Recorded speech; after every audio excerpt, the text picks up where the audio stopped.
Maestro. It's like Instagram for space nerds.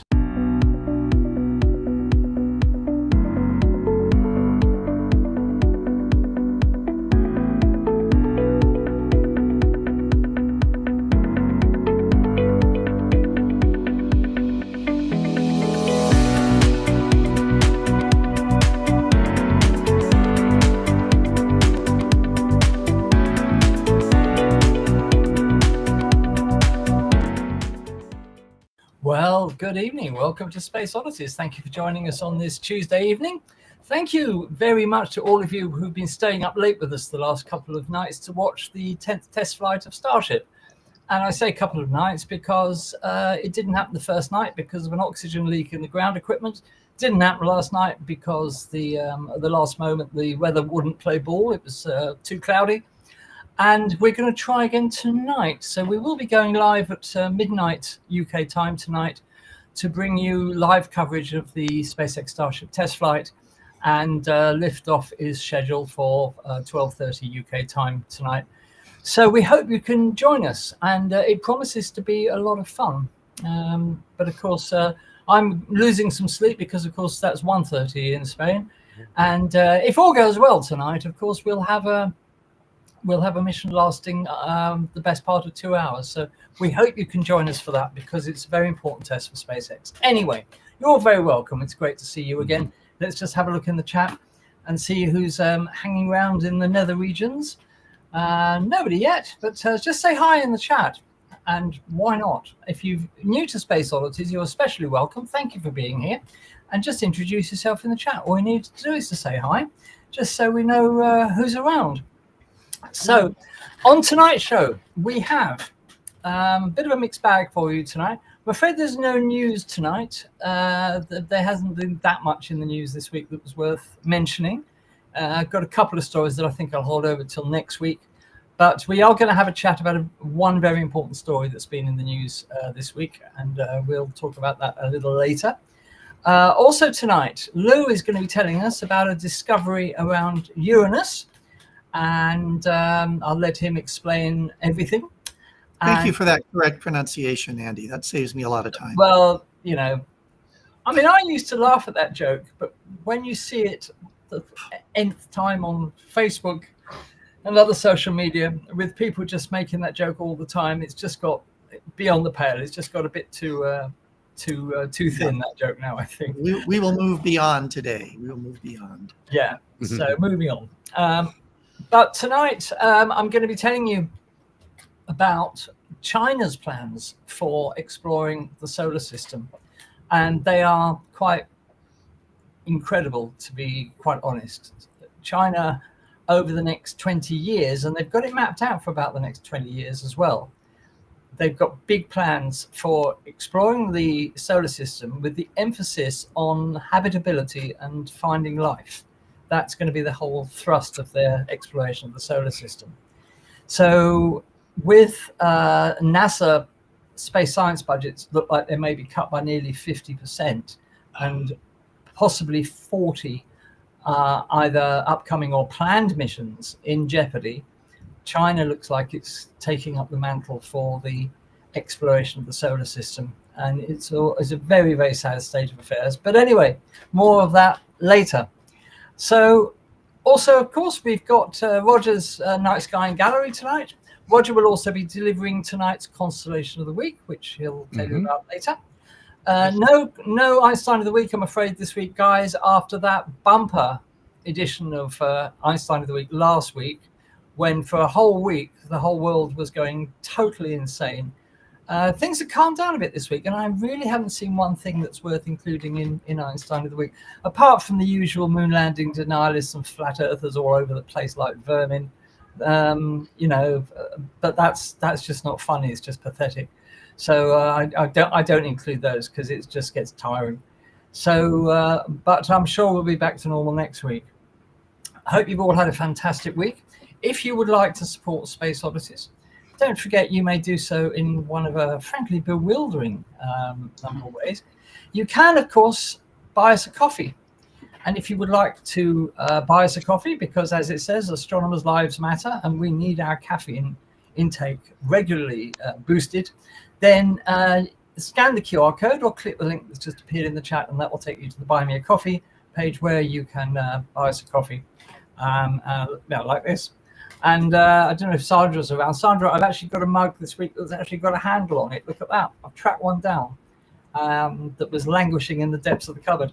So you can buy us a coffee. You can also visit the Space Oddities shop, where you can buy our lovely Space Oddities merchandise. T-shirts and hoodies are on sale. So if you want to be the funkiest kid on your block by wearing the Space Oddities merchandise, you can do so again by scanning the QR code, or you can click the link that's just appeared in the chat.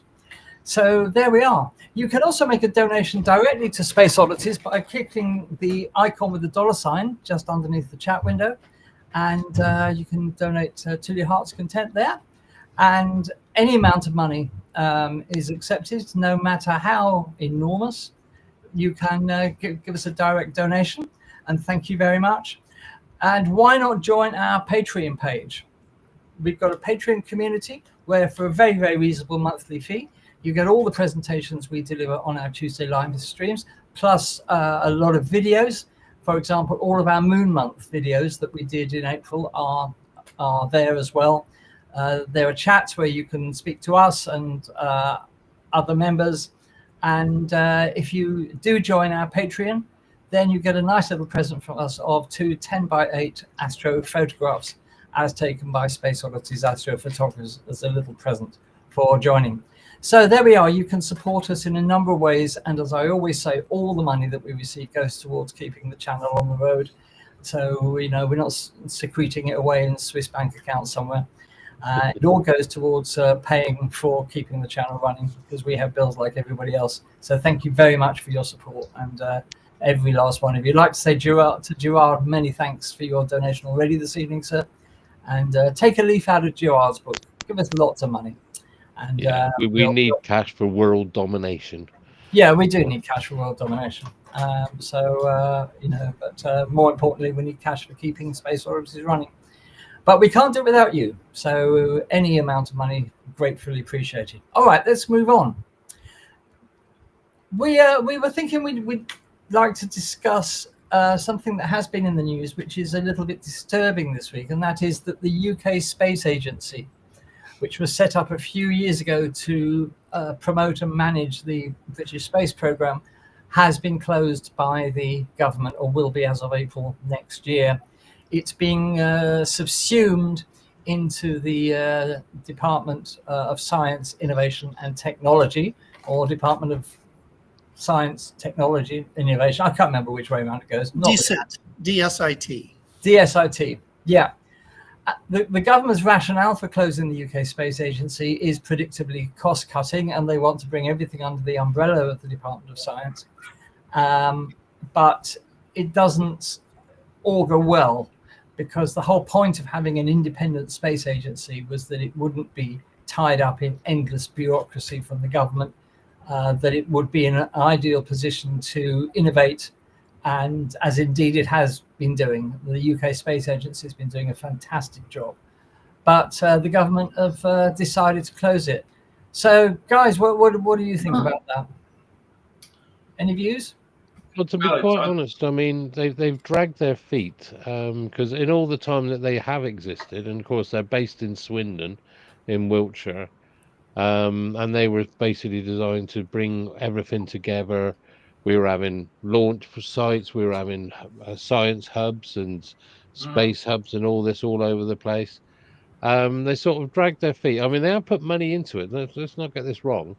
But they've dragged their feet. I mean, in all the time that they've existed, they've only issued 2 launch licenses. Yeah. And that was for Virgin, and they one for Skyaura. No, is it Skyaura, or no? It's the other one, isn't it? Orbex. Yeah, well, it's for the Shetland Space Centre, isn't it? Yeah, and it's and that's just for suborbital flights. Yeah. It's what I'm very concerned about is, as you said, as soon as you talk about cost cutting, and cutting bureaucracy, it's like so-called, which now it's added more bureaucracy to another department. Yeah. Is the money still going to be there for the development? And unfortunately, with what's happening elsewhere, sorry, Lou, but in the USA and all that, with what's happening, this was the time for us to really grab the nettle, and to really expand as much as we can to try and bring some of this technology and science back to us, to the UK. But yeah, it's disturbing. I'll let somebody else talk. Yeah, Michael, what are your thoughts? Yeah, well, I was just thinking about it because didn't a few years ago they set up a new facility at Swindon? Yeah.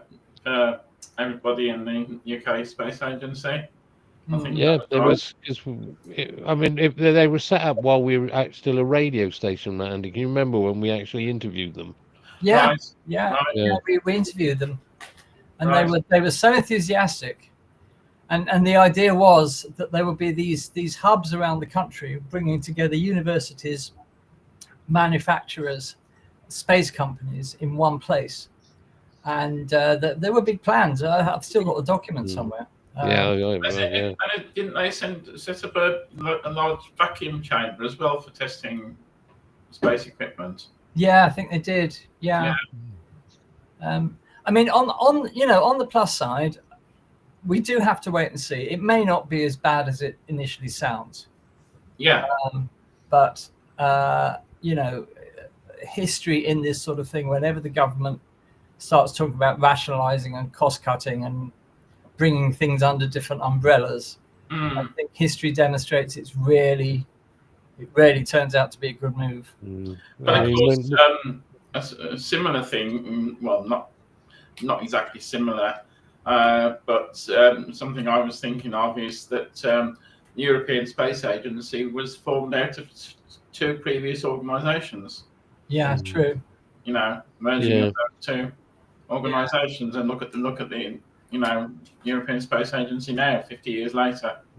But again, when we talk about it, we're talking about a space agency. We don't have a space agency anymore. No. When every other country, small country in the world, is desperate to get a space agency going. Well, there was sort of like, sorry. No, well, I was going to say there are currently 78 space agencies throughout the world. And it's growing. Space agencies. Now there's only going to be growing. 77, and it's very sad that it had to be the UK to. Yeah. I mean, I did compare this when I first heard the news to the UK satellite launch system. We just developed it, and before we actually even launched the first satellite, we'd cancelled it. Yeah. Yeah, under pressure from the Americans who wanted Britain to use American launchers. Exactly. But the what was it? The Black. Which one was it? Was it the Black Knight? Black Knight. Yeah. Yeah, the Black Knight. Apparently the system we had was cheaper and more efficient than what the Americans had at the time. Black Knight and Black Arrow. Black Knight and Black Arrow, wasn't that? Yeah, Black Arrow. Sorry, Black Arrow. That was the one. Yeah. Yeah, well, there was Black Knight and then Black Arrow. Yeah. Black Knight was the military launcher. Right. And Black Arrow was a civilian version of that. That's right. Of course, there was the Black Prince and there was everything else. They kept the military designations of using colours. Yeah. But yeah, it was. But we, like I said, we developed it, and before we'd even launched our first satellite, which lasted for God knows how long. Yeah. Before it was decommissioned, we'd cancelled it, and we were moving over to the American system. I know. And was it the Titan system we were going to use for launching? Yeah, I think it was a variation of the Titan, wasn't it? Yeah. So but yeah, it just seems very strange that we're contracting when everybody else is expanding. Is it? Yeah. Yeah. Well, anyway, Gerard says the present government will blame the previous government. Hopefully, it will turn out okay. Yeah, that's the way it normally goes. But we'll have to wait and see. We don't know the fine details yet. We don't know what's in the small print yet. But also, with the timing of the announcement, I'm wondering what has Keir Starmer deal has he cut with Europe? Because if you remember, he's sneakily sort of like redoing ties with the European community behind closed doors, which is really beginning to annoy people. Everything's being done behind closed doors because we don't know what he's tying us to. No. So I don't know. We'll see. Hopefully things won't be as bad as you said, Andy, and we'll Yeah. we'll So Lou, do you have a perspective on this as an American? I do. I perhaps a little different, maybe a perspective.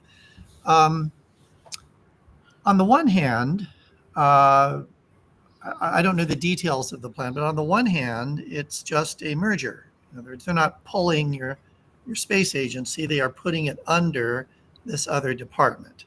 Yeah. Okay, and the claim is for efficiency, right? Mm. So maybe they won't have as many administrative assistants, or who knows what efficiency means. But if in the United States, if NASA was put under the Department of Transportation or something, I would be pissed. Yeah. I can't even imagine. Now, perhaps NASA has a little bit more notoriety. I don't know. On the other hand, we do have other organizations in the US, such as NOAA, the National Oceanographic Atmospheric Administration, that has the National Weather Service and monitors the Earth and has the largest environmental science database in the world. NOAA is a part of the Department of Commerce, I think, right? But we still call it NOAA. Mm. We don't say this division under the Department of Commerce. So I'm wondering if you can maintain the identity of the space program, even though managerially, administratively, it is technically under this other organization. Yeah, good point. And then the only other thing that concerns me is you will then be fighting for money that would otherwise be spent in this larger variety of directions. Mm-hmm. I wonder if that is what is meant by the UK Space Agency. From the latest figures we have, the UK space industry contributed nearly 18 billion to the British economy in 1 year. It's a lot of money. So, this money needs to be carefully managed. You can't go discouraging, companies like Surrey Satellite, who make a lot of the world's satellites. And, it's an industry that's got to be nurtured because it currently employing about 15,000 people, I think, something like that. Yeah. And anyway, Lou, the irony of what you just said about NASA becoming part of the Department of Transport, the irony is that it would have the same administrator. Yes. at the moment, yeah. Because in case you don't know, viewers, the guy who's the inverted commas interim NASA administrator is also head of the Department of Transport, and he doesn't know much about either, to be quite honest. But anyway, well, I think viewers, anybody else out there got any comments about the closure of the UK Space Agency? Because we'd love to see it be successful in its new managerial model, but we're a little bit wary, obviously. So, I mean, with it being absorbed into this new department, how easy is it for us to be able to get information about the space side of the things? Then is it going to be buried deep? And the first we'll hear about it is different projects being cancelled. Yeah. Well, I mean, we don't have the details yet. We don't know what's going to happen. We don't know exactly how. Exactly. Yeah. So, hello, Anne. Sorry to hear your router is on strike again. Sorry to hear that, but I'm glad you're with us. Thank you for joining us. Lovely to see you, as always. Derek says it's a sad day for science. Well, we'll have to wait and see. But anyway, that's all we can say. We'll have to wait and see. We have an expression in America that the expression is "the South will rise again." So perhaps this is not a linear problem, but a polynomial.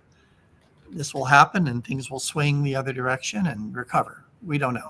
Yeah, I mean, this could be the UK's Braveheart moment. Yes. Yeah, they may take our lives, but they can't take our rockets. Yeah. Right. Okay. Well, anyway, enough of that. Thank you for your contributions to that, viewers. We're going to move on now to Lou. Lou is going to tell us something very interesting about Uranus.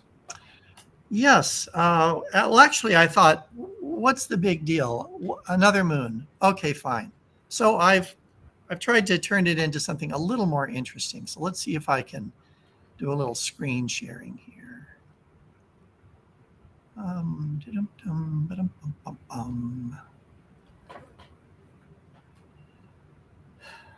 All right, everybody see my slide? I'll just add it in now. There we are. There you go. Yep. Good, success. All right, so here's the. Lou, we're seeing the presenter view, not the slideshow. Well, let's try it another way. What was it I said to you the other day? If only I had been born Gen Z. Or... Well, all I can say to that, Lou, is thank with God. all the pressures. Oh. All right, just give me a moment here. Okay, just bear A with moment. A moment. I want a moment. Yeah, we can see all your notes and everything. So. All right, let's try this. Right, let's There try we that. go. There we go. Okay. That's it. That's fine.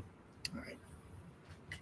So the big news is that another moon has been added to the list of moons for Uranus.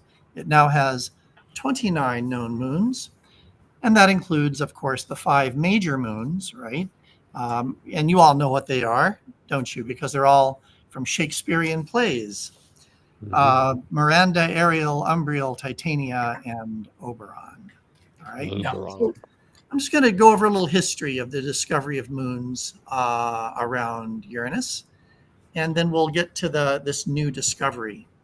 So Oberon and Titania, they're the largest Uranian moons, and they were discovered first by William Herschel in 1787. William LaSalle, who had been the first to see a moon orbiting Neptune, right? So that would be Triton, discovered the next 2, and that was Ariel and Umbriel. And then it was about a century that passed before Gerard Kuiper. You all know Gerard Kuiper, right? Named after the Kuiper Belt was named after him, as well as the Kuiper Airborne Observatory, very famous astronomer, and he found Miranda in 1948. Okay. Then Voyager 2. It always comes back to Voyager, gentlemen. Always. And Voyager. Sorry, Lou, are these slides meant to be changing? Oh, well, not yet. Okay, just checking. Voyager 2 visited the Uranian system in 1986, right? That was Close Encounter. And it discovered 10 moons. And these were smallish, between 26 to 150 or so kilometers in diameter. And these moons are Juliet, Puck, Cordelia, Ophelia, Bianca, Desdemona, Portia, Rosalind, Crescenda, and Belinda. None of these are easy to pronounce, unless you know Shakespeare. So that was Voyager's contribution. Since then, the astronomers have been using the Hubble Space Telescope and some improved ground-based telescopes. And that has all raised the total to 28 known moons.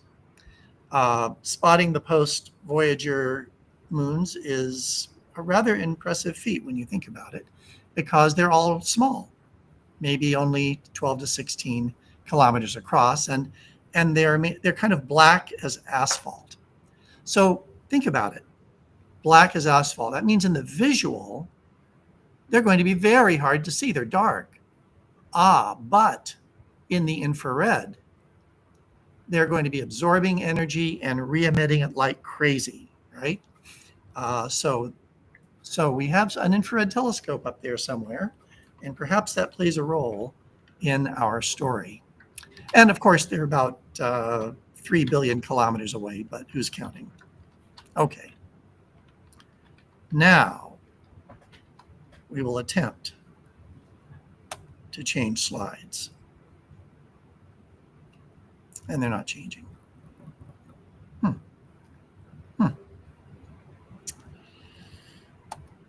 Well,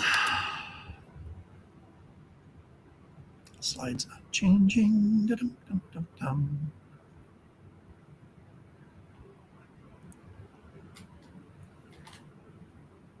All right. Not sure what to do here.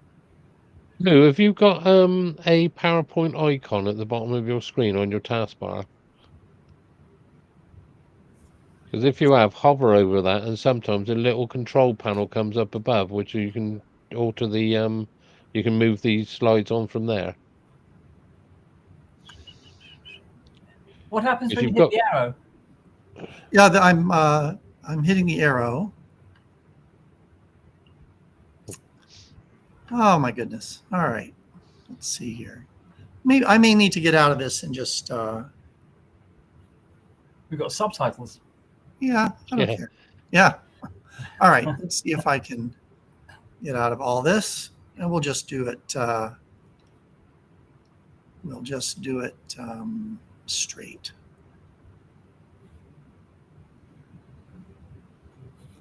We'll do it straight, gentlemen. Okay.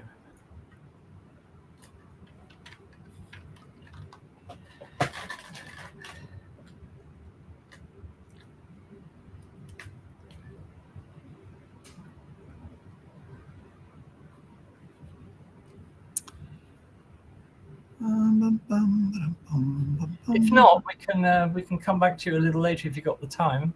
Hang on. Let's just try this again. There, you see my next slide? Yeah, that's it. Yeah. Okay, we'll just do it this way. I don't need no stinking notes. When I was growing up, I'd been interested in astronomy since apparently since age 3. Okay, so I was quite a little nerd.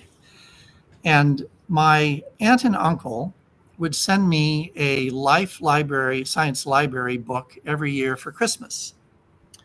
And they sent me one in 1966 called The Planets. And I refer to this actually more than it's a little surprising how often I kind of go back to this, because it shows what we knew and how far we've come. This is on the right-hand side here, you see 2 images. The left one is Uranus, the right one is Neptune. These were the best images. These were probably taken by the Hale 200-inch reflector. These are the best images we had back in the mid to late 1960s. And on the left, you can see Uranus. And can you see my cursor? Yeah. Okay. 1, 2, 3, 4, 5 moons. And that's what it was. And when I gave my talks in elementary school in 3rd grade to my class talking about the planets, Jupiter had 12 moons, Saturn had 9, Uranus had 5, Neptune had 2, and that's the way it was. And nobody even questioned that. So that's where we've come from. Here are some HST images, actually superimposed images of Uranus, mostly to bring out ring structure here. But there is one small moon in this. And this was taken by the Hubble Advanced Camera for Surveys, ACS. So what you're seeing here in the center picture is 2 images taken 2 years apart in just white light. And you're seeing the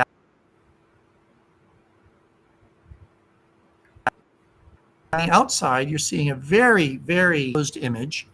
The dusty appearance of this is just noise from the detector. And you're seeing new rings around the planet Uranus. But let's see if I can find it now. I think it's this intensification of the rings right here indicates that there was, in fact, a new moon to be discovered.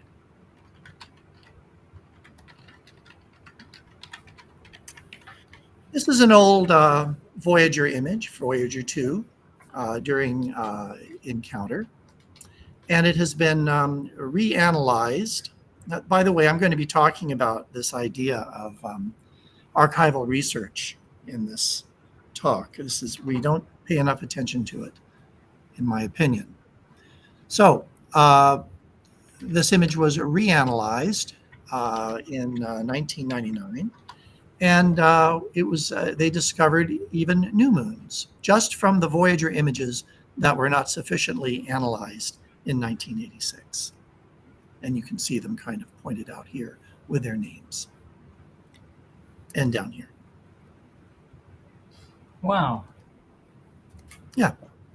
Archival research, it's the best. Yeah, I should say so. It costs nothing. You don't have to launch anything. Yeah. Wow. Wow. Earlier this year, the James Webb Space Telescope found yet another moon, again, bringing the total number of moons to 29. And here you see it circled with its cryptic name, S2025U1.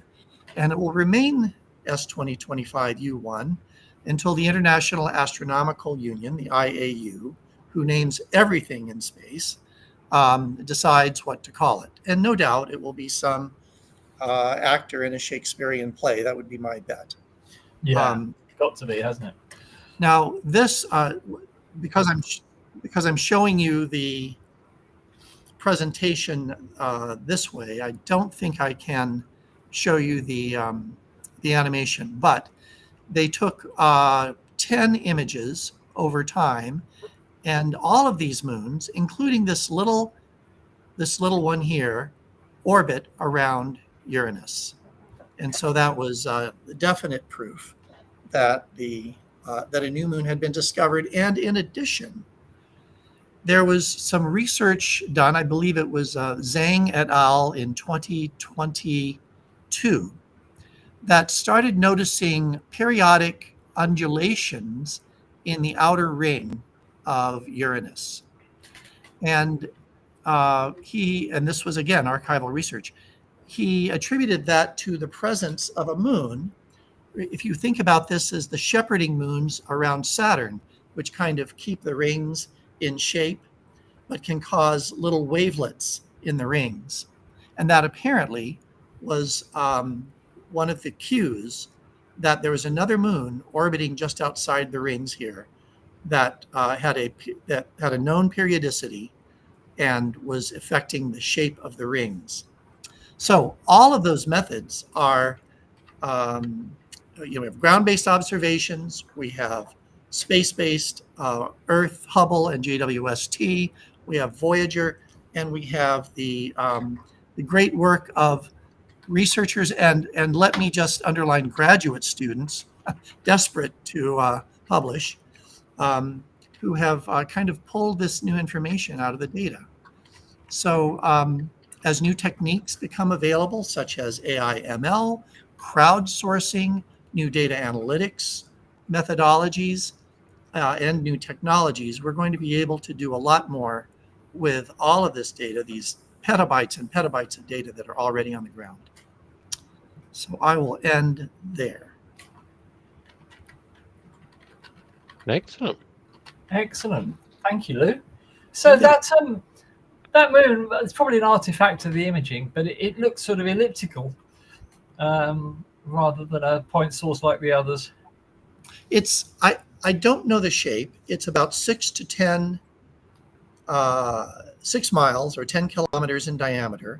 And the way they make that assessment is they make an assumption that the surface is similar to the surface of Uranus's other moons, and therefore would have the same albedo, or in other words, ratio of reflected to absorbed light.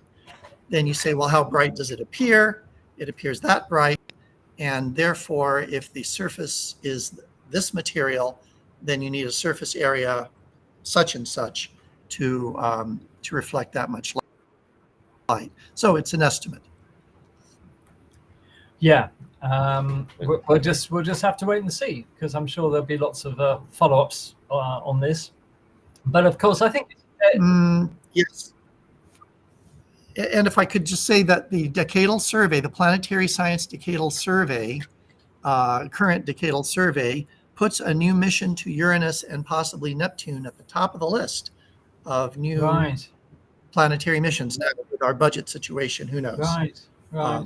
But there is interest in going I mean, back. I think it would be a fairly safe assumption that it would have the same sort of surface as the other moons. But then look at it is, however, many of the smaller moons are thought to be captured asteroids. So then the question is, well, where did the asteroid form? You have this kind of spectrum, right, for small bodies between comets and asteroids. Comets formed outside water freeze line. Asteroids formed inside, but it's not just either or; it's a spectrum.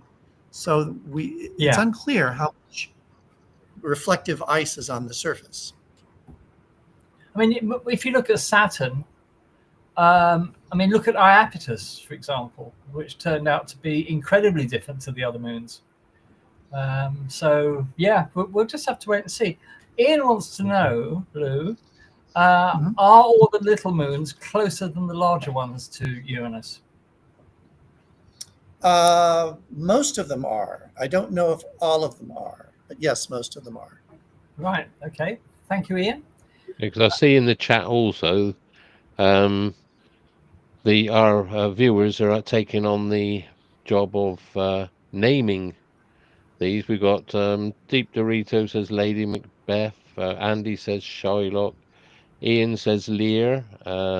Henry is another one of Ian's. Desdemona. That's quite a nice one. Actually, I quite like that. Yeah.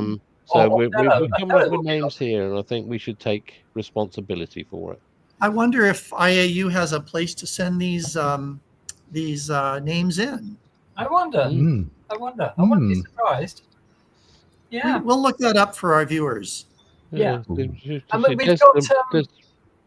got Diburitos talking in the chat about AI and astronomy, and I think in October I'll be doing a special about the use of AI in astronomy, because it's getting quite exciting, because AI is really starting to prove its worth in astronomy, doing things that, in archival astronomy, for example, spotting things that humans have missed. But we'll talk about that in October, not in September, of course, because don't forget, September is Mars month on Space Oddities. We've got a month of videos and live streams for you, all about the planet Mars. So you've got that to look forward to. Keep your eye on the channel. Subscribe to the channel if you haven't already, and turn the notification bell on so you get to know what we're up to. May I just add very quickly? I just Googled it. Right. Can you send a name for a moon into the IAU? AI says no. You cannot send the name directly. No. So computers. But the discoverer of a new moon can propose a name. So yeah, there was a question from Derek. We were talking about Pink Floyd, because if you're not aware, Lou, the Pink Floyd song Astronomy Domini lists all of the then known moons of Uranus. That's how I got to know them. From the album A Saucer Full of Secrets back in 1968, I think, 69, 68, I think. And Derek wants to know, do moons that far out have a light side? Well, I would say we only see the light side, because yeah, absolutely. We need to have some reflecting off it. Yeah, sure. Definitely.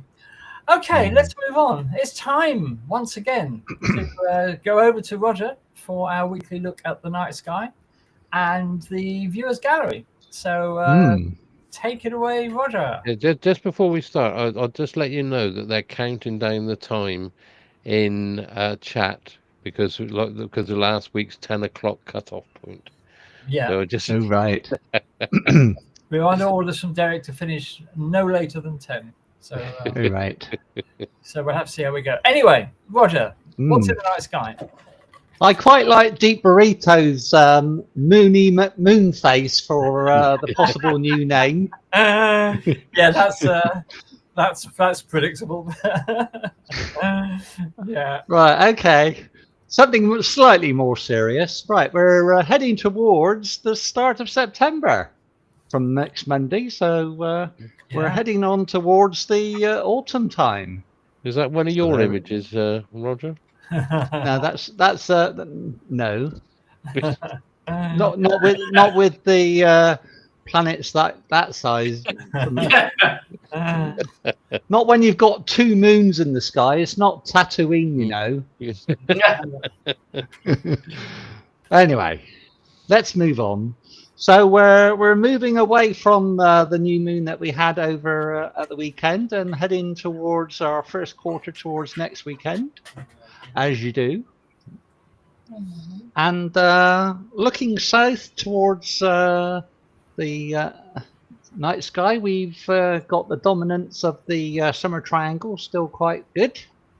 And Saturn is making quite a good appearance. So pictures have been appearing, and there is more of a angle now. It's about 3 degrees now, I think, for the tilt of the ring. So should be good.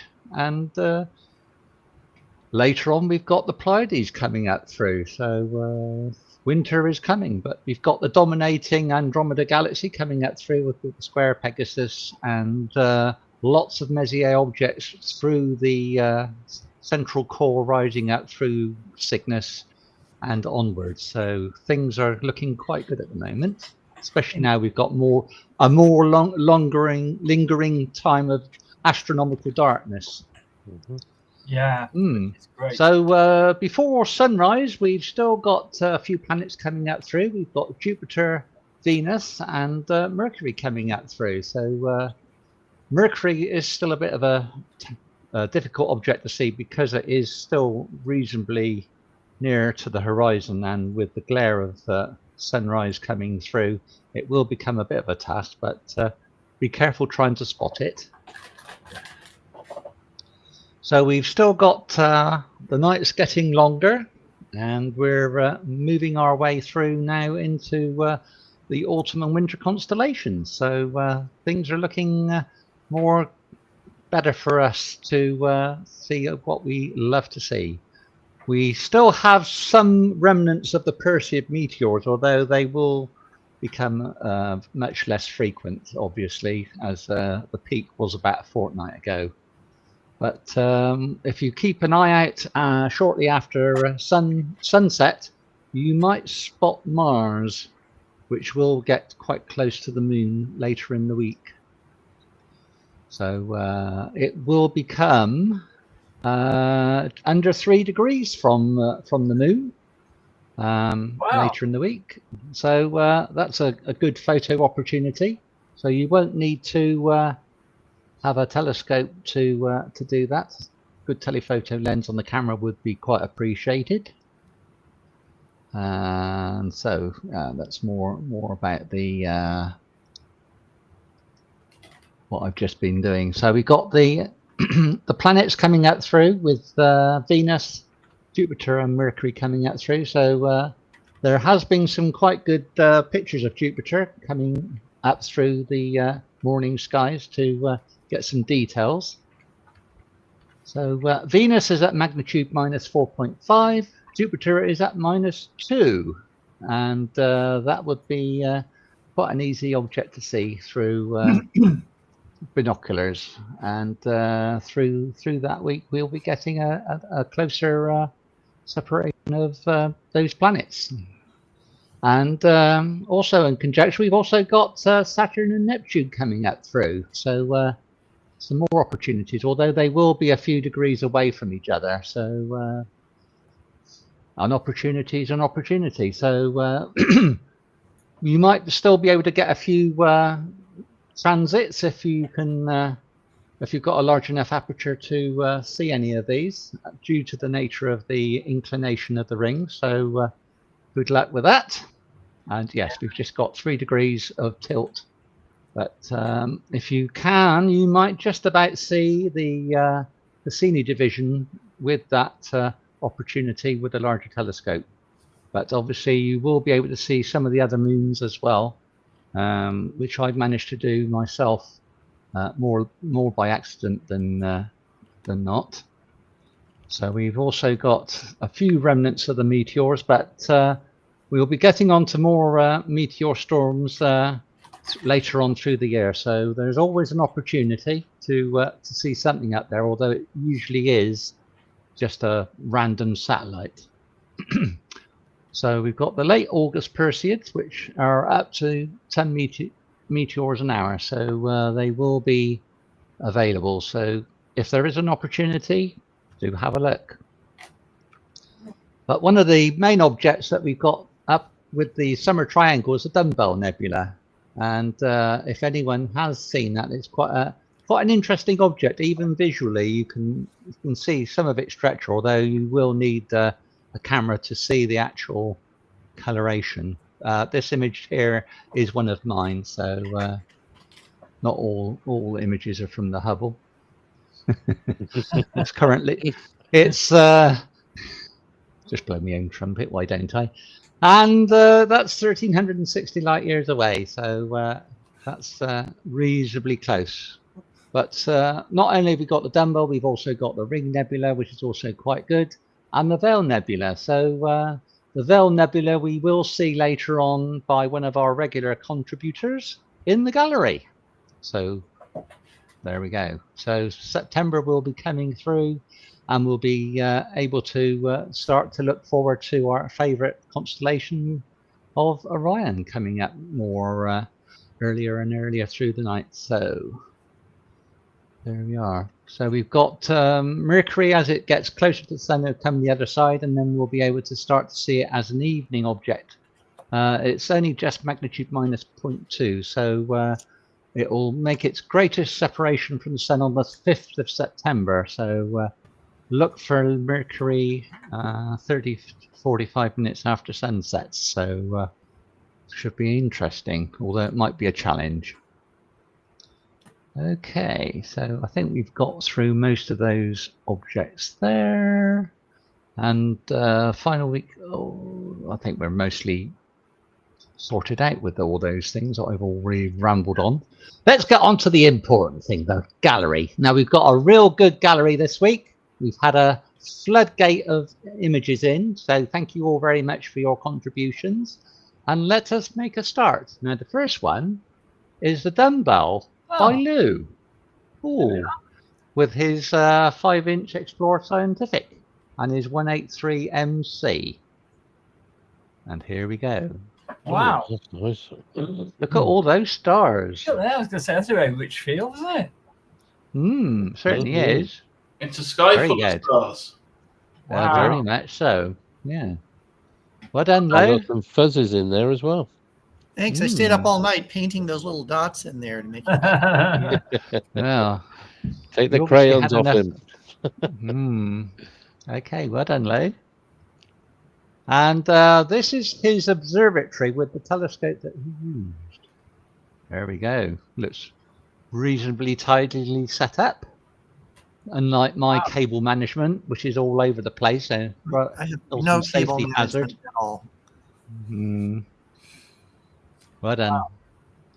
Yeah, it's quite interesting to see how people's setups look like when they're out imaging. So might be an interesting thing for some of our viewers to send in.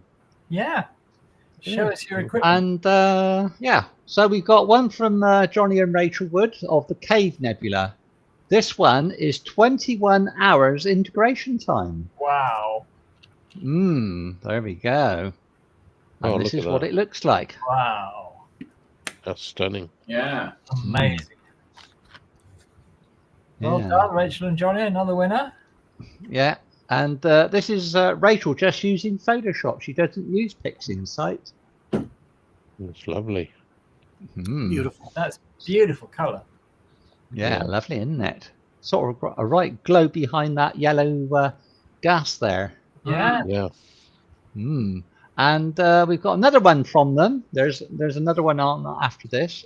Veil Nebula with the Pickering's Triangle. And this is a mere 9 hours integration time. Oh, look at that. Wow. That's stunning. It is, isn't it? Yeah. Wonderful. Yeah, very nice. Superb. Nice to see it that way. It's usually in a more vertical format, That's right. where Yeah. it's more upright. But But you've you've got got to fit so it much in how you texture can. and so much texture and depth in there. That's nice. Really 3D. That's the result. The more hours you get, the more Mm. detailed, fainter gases that you can spot. Yeah, patience really, is really the name good. of the game. Yeah, Yes, and clear skies. yeah, that's true. And we got one of the sun, which is unusual for Johnny and Rachel, because they don't usually process images of the sun. So Oh, that's I think nice. they were quite interested to see how that came out. And they've got all the prominences around the edge as well. It's lovely, so, isn't it? That is well, lovely. he's done all right. Yeah. Yeah, you got Yeah. your So, sunspots, you got your filaments, you got the faculae, we Mm. got as you say, prominences around the side. In fact, at the sort of like between the 7 and 8 o'clock, it almost looks like there's something just lifted off. Yeah. A prominence. There was at some point last week. Yeah, so yeah, there was some. Last week the sun was quite really active, and we've got a lot more active sunspots coming on. So Yeah, fingers crossed. they're all coming round now. Yeah, It's a regular solar smorgasbord. smorgasbord. Yeah. That's a word for you. And another regular contributor, Jerry, with the Pac-Man. And this is what he's managed to produce. Oh, man. That's stunning. Brilliant. Mm. That We're is- not even halfway through the gallery yet. Gosh. I know. We've got to come up with some new adjectives. Okay.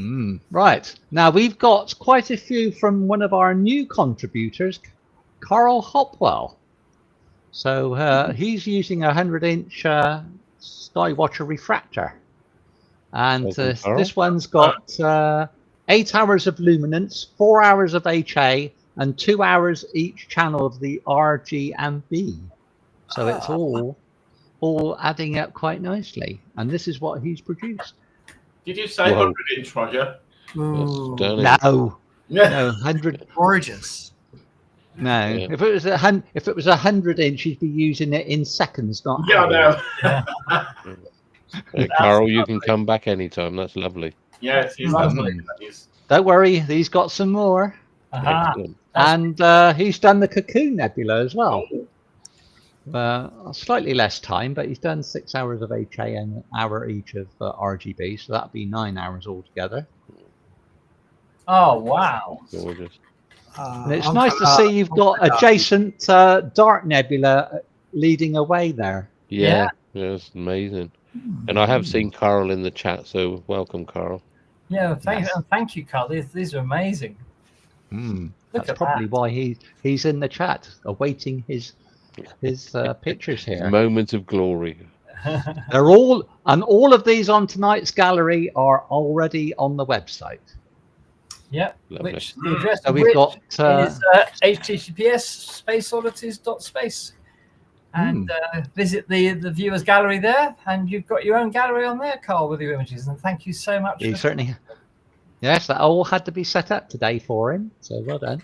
Yeah. Right, so we've got M106 here, and 4 hours HA, 8 hours luminance, and another 6 hours in RGB. So it's 18 hours altogether. Oh, that's lovely. Look at that. These are beautiful. I'm going to have to retire. 18 hours. Yeah. Gosh. And if you study some of the objects in the back, you'll notice that the stars aren't round. Those are galaxies. Yeah, you can see them. Yeah, They Lots sort of of fizzes. lots and lots of little fizzes. lots of It's a feathers. bit Lovely. like the Hubble Deep Field. It is. It is. Absolutely. That's amazing. What is this called again, Roger? M106. M106. Yes. Wow. Well done. Beautiful. Right. And he's also done the Pelican Nebula. Oh, Busy man. So, another 14 hours on this one. Oh, wow. Cool. cool. Look at that.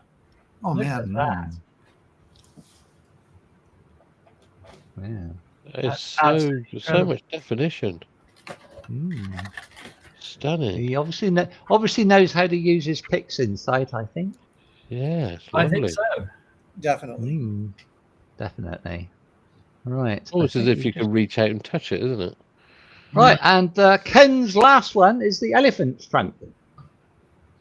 And this is what we've got for this one. 10 hours. Yeah. Wow. Good 10 colour. hours. Wow.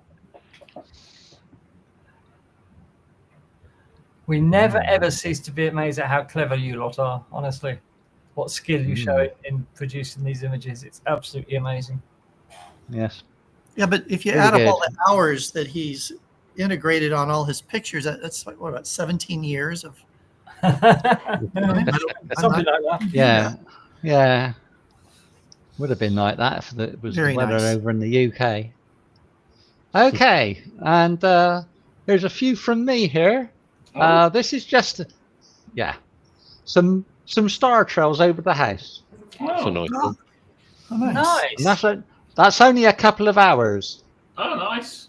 And then we got a random aircraft going through. Yeah, you can see it's cut straight through. Ah, Yeah. He actually Is took that a bit of a dog leg. Yeah. Is that a single shot, Roger? But it gives you an enhanced coloration of the stars as it rotates round. Yes. Yeah. It really Roger, does. is that a single shot? That is 184 shots over 30 seconds each. Oh, So it's right. about 2.5 hours. Wow. Yeah, I'm just wondering, there's in the plane flight down towards the bottom, there's a gap. Do you think that they were alien abducted there? I don't know. Did they have any missing time when they arrived?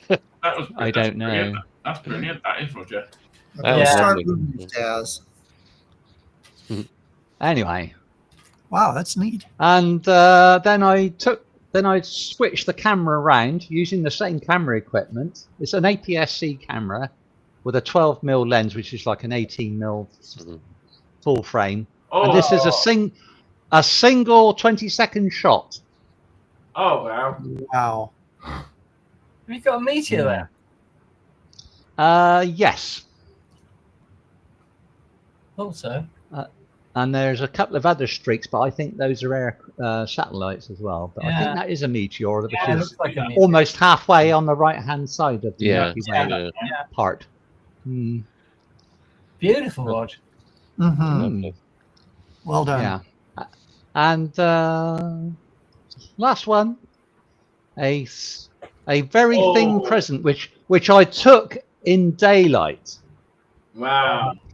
Stunning. It was just a few days old on this one.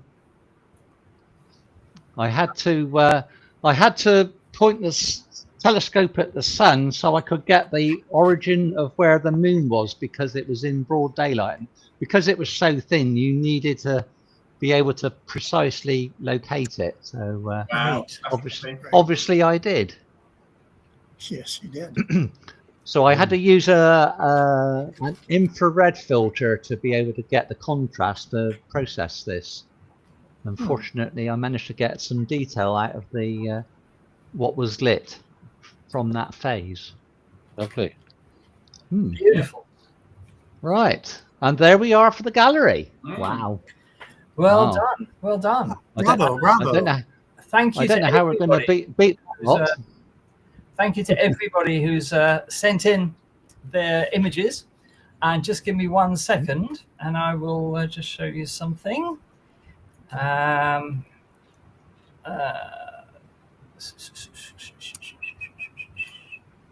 Right, have a look at this. Just so you know, Carl, there is your gallery on the Space Oddities website, along with everybody else's. So it's always lovely when we can open a new gallery on the website. So thank you very much, Carl. And you will find this on the Space Oddities website by simply clicking Viewers Gallery. And then when you click on the gallery itself, you get to see all the images, and you can click on an image and it will give you all of the details and the other photos. So there with the information of how the picture was taken. Exactly. Yeah, lovely. Yeah. Exactly. If it was in the email. Yeah. Absolutely. Oh. So there we are. So welcome to the gallery, Carl, and thank you so much for your glorious images. Yeah. So Carl, it's an absolute pleasure. Yeah. So And yeah. Just something to aspire can I to. just apologise that Roger marked one of his pictures up as Ken. Oh really? Oh, was it? Yeah. Oh, darn it. Anyway, It was that's close. lovely. Anyway, thank you everyone Yeah, thanks indeed. for that absolutely fantastic gallery. Lovely. Yeah. So keep the images coming in because they're just brilliant, and we love seeing them. And, Did you notice not a sea star in sight? Yeah, we had a sea star. We'll have to correct that now. Sea Star free week. That's novelty. Come on, Lou. Let's get the sea That's stars not out. Yeah. Hey, I'm waiting for the 70. Yeah. Yeah, there's still no announcement yet. Not yet. Okay. Not So anyway, let's move on. Yes. So with the proposed cut to NASA space science of nearly 50% by the Trump administration, the future of NASA space science hangs in the balance. And one has to hope that these ridiculous, savage cuts don't go through and that NASA can continue to bring us space science, which includes Earth science, of course, which the Trump administration is desperate to erase altogether for political reasons. But one area which obviously is under threat is planetary science. And we're all used to growing up with the glorious NASA missions to the planets, from the Pioneers to the Voyagers to Galileo, Cassini, New Horizons. All of those missions may just come to an abrupt stop if the Trump administration gets its way. Chinese, on the other hand, are pushing ahead with an extremely ambitious plan to explore the solar system. And that's what I'd like to now tell you about, because it is really something quite extraordinary. So this is all about Chinese planetary explorations and their plans for the solar system. Before we look at where they're going, let's have a brief look at where they've been. So this is what China has achieved in space just in the last 10 years. So in 2016, they started launching their own GPS system called Beidou. And they've actually put, I don't know how many satellites up now, but it all began in 2016 with the launch of 3 of them, the first in the Constellation. In 2018, they launched Chang'e 4 to the moon, and it achieved the first ever soft landing on the far side of the moon. 2020 to 2021, they returned samples from the moon with Chang'e 5, and they also landed the Zhurong rover on Mars. So these were 2 stunning achievements. 2021 to 2023, they started to build the Tiangong space station, which is permanently crewed. And just in 2023, they had 67 orbital launches. And they've got plans now for Chang'e 6 to collect samples from the far side of the moon between now and 2030. And they are planning to put people on the moon by 2030. So this is absolutely, a fantastic record in just 10 years of progress in space by China. It is a new era in Chinese space exploration, dramatic growth in planetary science capabilities. Missions are going to prioritize habitability. I'll say it again, habitability. I won't say it again. The places where there might be habitable, and the search for extraterrestrial life, and pushing ahead with really advanced technology, the integration of deep space networks, nuclear power, and sample return capabilities. And it's evolved from modest beginnings to position itself as a scientific powerhouse with the technical ability to explore the furthest reaches of our solar system. So looking ahead, first of all, in 2028, we have Tianwen-3. It's a sample return mission to Mars. And in actual fact, it might end up returning samples to the Earth ahead of the samples that have been collected by the Perseverance rover. We know that that particular sample return mission was cancelled because of expense. We're not quite sure at the moment how NASA are going to get the samples that have been dropped on the surface by the Perseverance rover, how they're going to get them back to Earth. It's being rebudgeted and resized. It's still in the plans, assuming all, half of NASA doesn't get cut. Oh, good. It's still in the plans. Good. So we'll have to see who gets the samples back first then. Yep. So there we are. The key objectives are to search for signs of past or present life on Mars, going ahead with the whole theme of China's push in the solar system to look for life and places that are or were habitable. Demonstrate complex sample return capability. We know they can do it from the moon, so can they do it from Mars as well? Study Martian geology and climate history. Establish technological foundation for future Mars exploration. Then we have around about 2029, Tianwen-4. This is a mission to the Jupiter system, and they're going to put an orbiter in orbit around Callisto.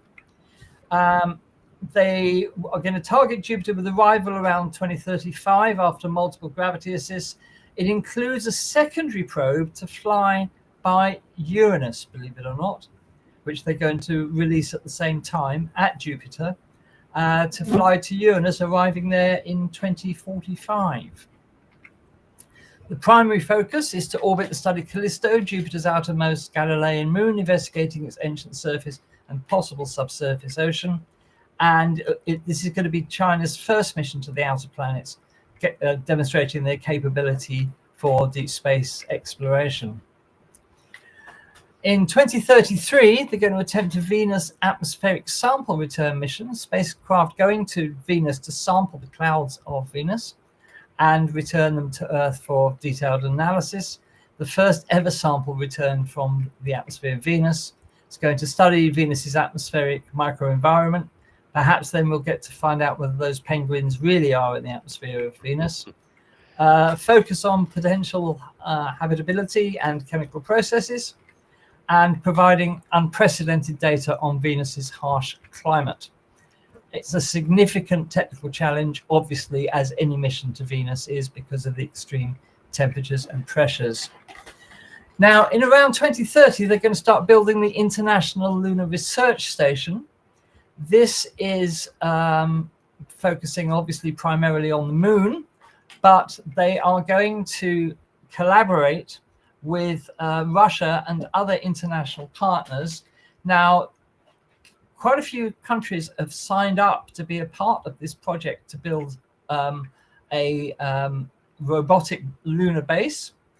And the countries that have signed up so far, Azerbaijan, Belarus, Egypt, Kazakhstan, Nicaragua, Pakistan, Serbia, South Africa, Thailand, and Venezuela, have all signed an agreement with the Chinese to participate in this research station, this robotic research station on the moon, which will be sending back data 24/7 to Earth from the moon. Very exciting project. Developing infrastructure, power, communication, and so on, and using it as a gateway to deep space. In 2038, they plan to build a similar robotic research station on Mars. The Mars Research Station doing long-term research into environment and biological research on the Martian surface, using in situ resource utilization, using resources on Mars to support future exploration, and searching for biosignatures on Mars, or potential biosignatures. So that's the Mars Research Station.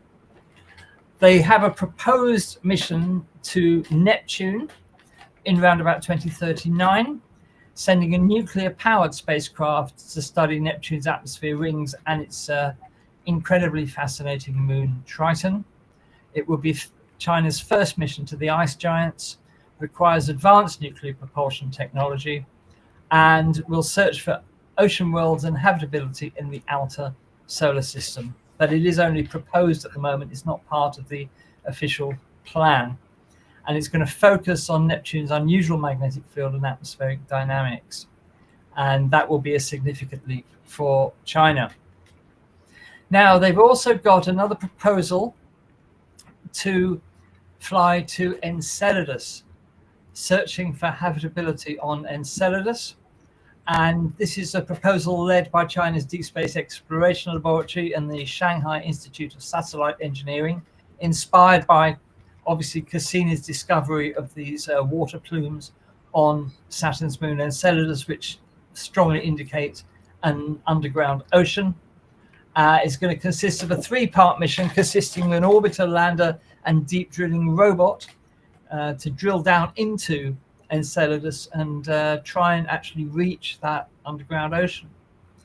And obviously searching for life. They plan to drill up to 5 kilometers down through the ice shell to try and reach the ocean. We don't know exactly how thick the ice is on Enceladus, but some estimates do say that at its thinnest it's going to be about 5 kilometers. But I think some more research will have to go into that before they commit to how deep they're going to drill, obviously. Now, you might say, well, how on earth can they drill down 5 kilometers from a lander? Well, one idea is to use a high-powered laser to drill down into the ice, because it's only ice, it can be melted easily. So one plan is, instead of having to drop something down through the ice, like a big drill or something, they're going to use a high-powered laser to drill down through the ice and then take spectroscopic analysis of the light and find out exactly what's down there. So that's very exciting. It's going to map the ice shell, comprehensively mapping this icy crust of Enceladus, study those water plumes, and if it's there, which we strongly suspect it is, analyze that underground ocean on Enceladus. That's very, very ambitious. They would have to land, I think, at the South Pole, where near the Tiger Stripes is supposed to be thinnest. Yeah, they'd probably have to land on one of the Tiger Stripes. But there's an artist's impression there. It probably won't be called Explorer 7, obviously. Something in Chinese, but that's just an artist's conception of a laser drilling down through the ice. But as you say, Lou, it's not going to be easy. They need precise orbital maneuvering. They need to go into orbit around Saturn and then achieve the correct trajectory to Enceladus. Ice drilling technology capable of drilling down up to 5 kilometers in the extreme cold while avoiding contaminating the ice. And of course, almost certainly this would have to be nuclear powered that far from the sun, and then maintaining the communication across vast distances with limited power and bandwidth. So you're right, it is extremely ambitious, but we have to be ambitious because if you don't... Well, I was going to say that they have to land first. Yeah. That alone is quite a feat. Yeah. But as the Chinese have shown, they have the engineering capability of pulling off some quite amazing missions. So Yes, they do. So there we are. So to summarize all that, from Mars sample return to icy moons and ice giants, China is rapidly advancing its planetary exploration capabilities. China is positioning itself as a major player in the next decades of space exploration, contributing significantly to humanity's understanding of our solar system and the potential for life beyond the Earth. So there you have it. That's China's plans for the solar system. Got any comments, guys? Yeah, I mean, that's very, very ambitious. And let's hope they can pull most of these off. Yeah, it's very very interesting. I mean, Deep Burrito says as regards their moon base, that's the UFO moon base. Purple weeks required. I'm assuming that's for the robots. But also, one of the other things is you put a list up of signatories to this moon base, and do you know what they've all got in common? What's that? They got a space agency. Ah, true. Just saying. True.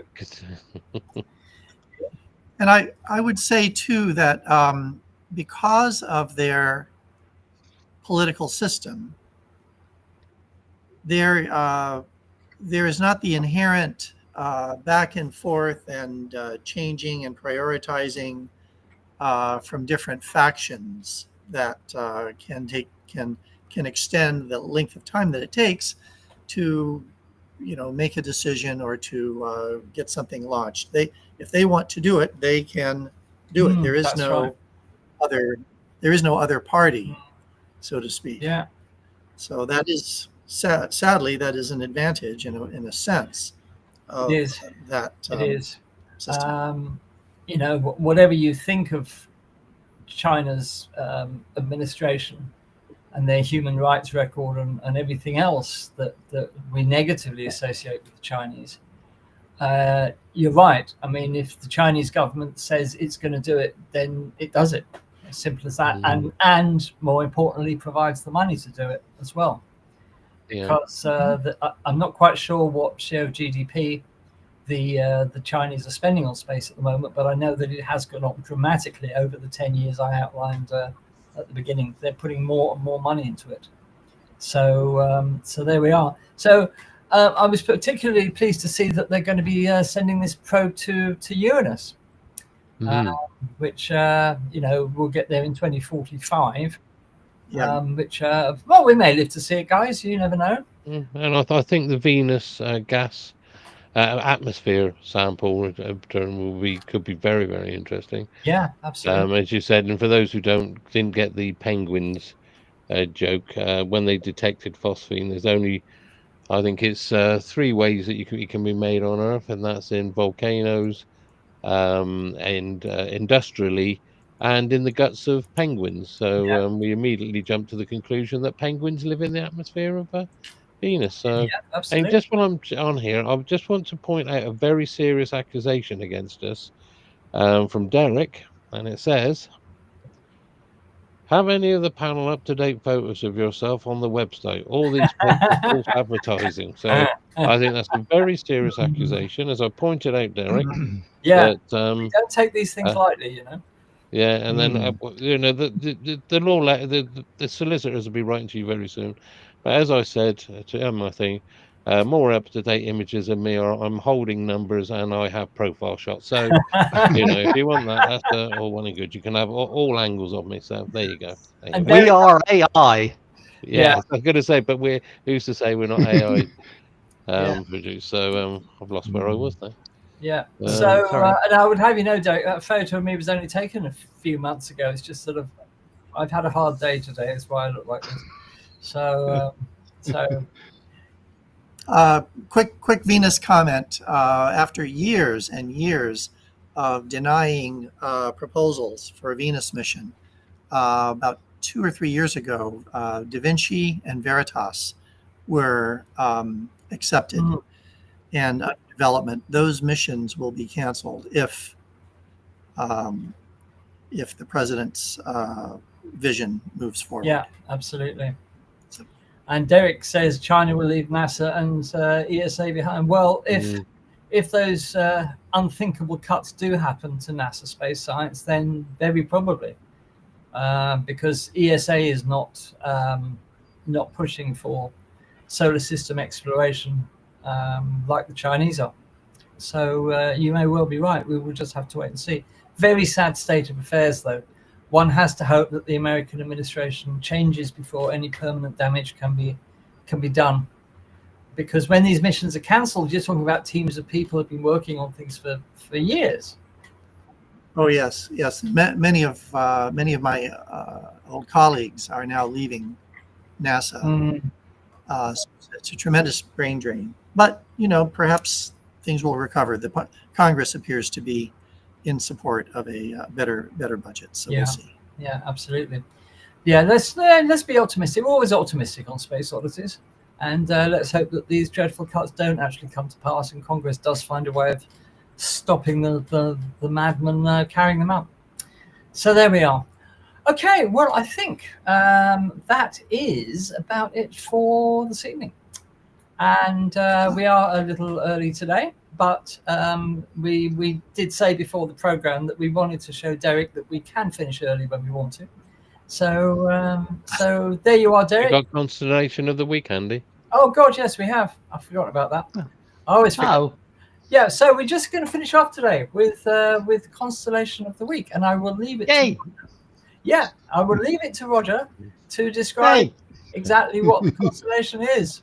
And you've got to fill 40 minutes to 10 o'clock. Yeah, you've got 40 minutes to tell us about it. So take your I'm time. not going to. No, it's not like Talk slowly. it's not another gallery thing, but unfortunately, right. Okay. Presentation, please. Constellation of the Week. Da da da. It's links. It's links. Yes, that famous deodorant. Absolutely. Yeah. Anyway, right. Okay, so we have got links. Some people might find some new information about this constellation, which isn't exactly at the top of everybody's list. So perhaps we'll learn something of interest tonight. Okay, so like its namesake, the stealthy wildcat for its keen vision, the Lynx constellation remains hidden in plain sight. It challenges observers with its faint stars and rewards patient enough to seek it out. So we will be going on to seeing what it constitutes for. So, so it was created in 1687 by Polish astronomer Johannes Helvelius, one of the last constellations to be defined in the Northern Hemisphere. It's named Lynx because those with the eyes of a lynx could spot its faint stars, a testament to the acute vision required to observe it. Uh-huh. So its position, if you weren't aware, not a lot of people know this, that it lies between Ursa Major and Auriga. So we will learn more about it. So birth of Lynx. So we've got. So it was in the Uranographia star atlas of 1690, and it filled the gaps between the ancient constellations with new ones, including Lynx, demonstrating the transformation from mythology-based to scientific constellation in astronomers' evolution. So I don't know why we've got a picture of Lyra there. It's a bit random. That was a bit random. That's a bit random. Good OAI. It's close enough. They all look the same in the dark. There we are. There. So it's the 28th largest constellation. It's on the border of 7 constellations, and it's visible sort of in the winter time, really, early part of the year. So that's not at the moment. So we definitely won't be going out there to go lynx spotting, so to speak. So we've got some stars that form the evolution and of the constellation. So Alpha Lycinus, the brightest star of Lynx. So it must have a name, surely. It's called Ulvashak. Yeah. No. Wow. That sounds Arabic to me. Yep. Yeah, it does, definitely. It's not Shakespeare. No, definitely no. So that is an orange giant star, K73, having evolved beyond its main sequence lifetime. So it's on its way out now. Oh, okay. 55 times larger than our sun and 673 times greater in luminosity, being 203 light years from Earth at a magnitude of 3.14. So there we go. The brightest star is only 3.14 in magnitude. So that's not a good start. So we've also got a striking double star system, 38 Lycinus, and 2 blue-white A-type stars, 2.6 arc seconds in separation. So that could be an interesting visual challenge. Brightest one's 3.82, but you probably need at least a 3-inch telescope to be able to see it. But there we go. And other stars, we've got 10 Lycinus, which is a main sequence star, 3.96, 4.25 for the only star with a proper name, meaning the Thorn, which is Alsakuski cat. Of course it is. Yes. Well, the last bit is cat, so I suppose that goes with links, doesn't it? And then we've got a variable star which goes between 6.2 to 8.9 in a period of 110 days, being a red giant. So some interesting, notable things there. And by the way, that's...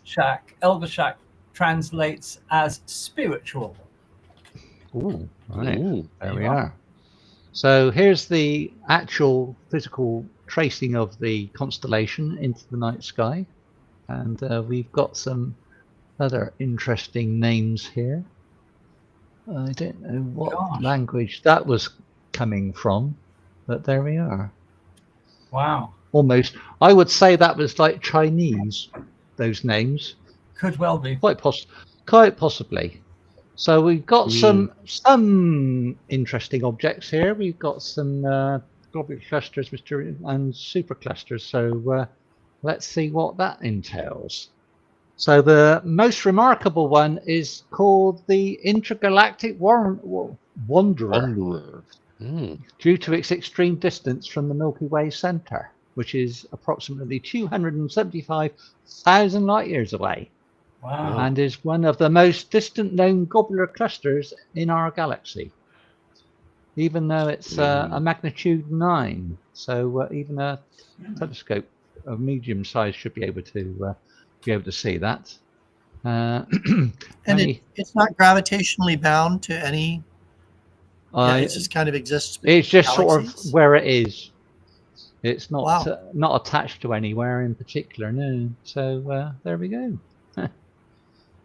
And then we've got a 3 type 1b supernovas which have been around in NGC 2700. So that's had 3, which is 1999, 2007, and 2008. So that's all gone off quite recently.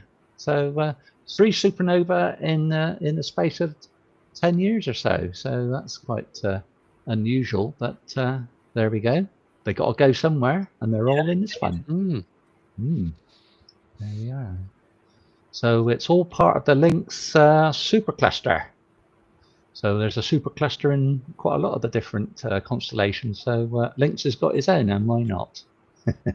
Wow. So there we go.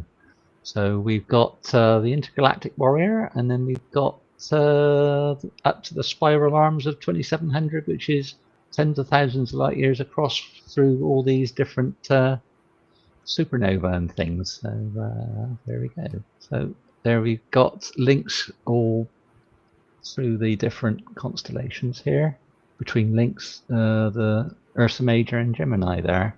So helps to give you a location of where it is in the night sky to try and find it when it does appear in the early parts of the year. So finding the Lynx constellation, use the bowl as the handle, and then look halfway between the 2 landmarks to find it, and then Castor and Pollux will also point towards it as a general rule of thumb to be able to find it.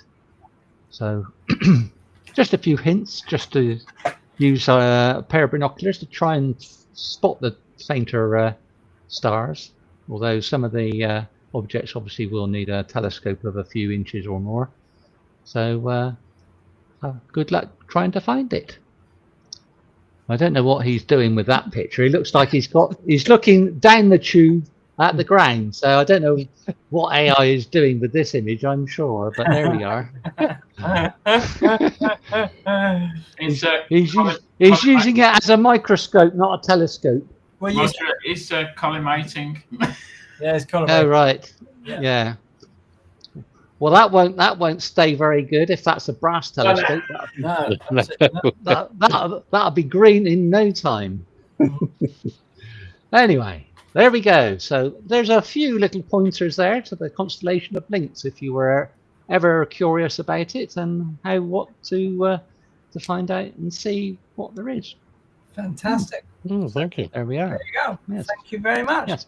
And don't forget, viewers, that if you do want to go investigating these constellations, based on our weekly constellations of the week.